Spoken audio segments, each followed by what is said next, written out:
যেসব পাপ কাজের সময় মানুষ আর মুমিন থাকে না, দুনিয়া একজন মুমিনের জন্য পরীক্ষার স্থান। তাই আখিরাতে সফল হতে হলে আল্লাহ তাআলার আদেশ মেনে চলার পাশাপাশি রাসূলুল্লাহ সাল্লাল্লাহু আলাইহি সাল্লামের সুন্নাহ অনুসরণ করা অপরিহার্য। যে পাপ মানুষের ঈমানকে দুর্বল করে দেয়, সেই পাপ নিয়ে বিস্তারিত থাকছে ডেস্ক রিপোর্টে। যেসব পাপ কাজের সময় মানুষ আর মুমিন থাকে না, দুনিয়া একজন মুমিনের জন্য পরীক্ষার স্থান।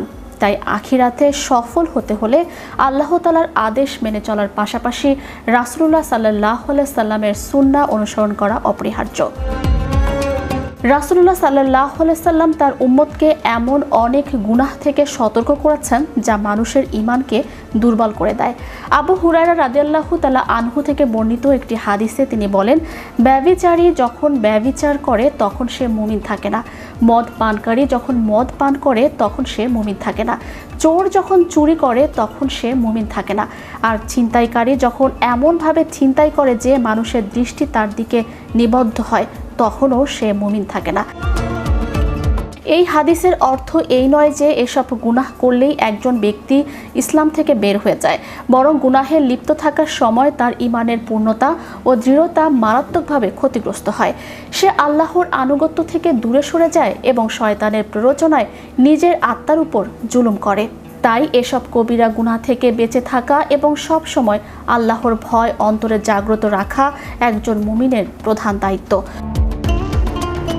কোনো মানুষ ভুল করতেই পারে, তবে ভুলের পর অনুতপ্ত হয়ে আন্তরিকভাবে তওবা পড়া, গুনাহ থেকে ফিরে আসা এবং নেক আমলে নিজেকে নিয়োজিত করাই একজন ঈমানদারের পরিচয়। আল্লাহ তাআলা তাওবাকারীদের ভালোবাসেন এবং আন্তরিকভাবে ক্ষমা প্রার্থনা করলে তিনি বান্দার গুনাহ ক্ষমা করে দেন। আল্লাহ তাআলা আমাদের সবাইকে কবিরা গুনাহ থেকে হেফাজত করুন, ঈমানের উপর অটল রাখুন এবং এমন আমল করার তৌফিক দান করুন যা আমাদের জান্নাতের পথে পরিচালিত করবে। ইসলামের মূল শিক্ষা হলো মানুষের আত্মশুদ্ধি। যখন কোনো ব্যক্তি পাপে লিপ্ত হয় তখন তার অন্তরে একটি কালো দাগ পড়ে।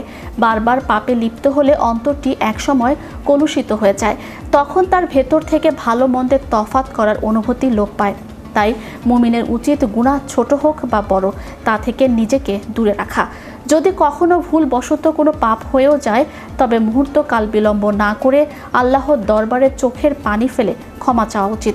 নিশ্চয়ই মহান আল্লাহ পরম দয়ালু ও ক্ষমাশীল, তিনি তার বান্দাদের সর্বদা কল্যাণের পথে আহ্বান করেন। Channel Europe news desk.